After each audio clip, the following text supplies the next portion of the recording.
All right, I assume everyone has found time to complete their poem, except for Mr. Donna, who has an excuse. Chef, lose the glasses.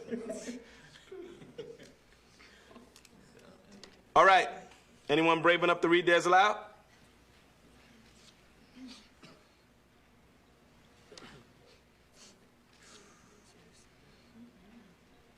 I will. Lord, here we go.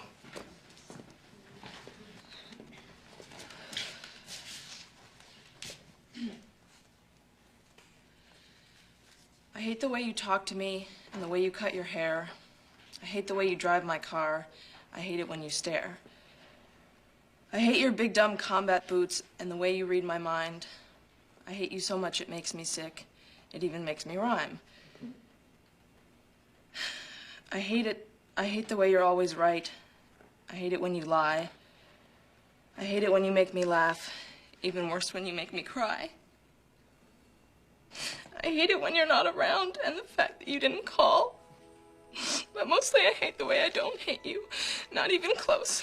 Not even a little bit. Not even at all.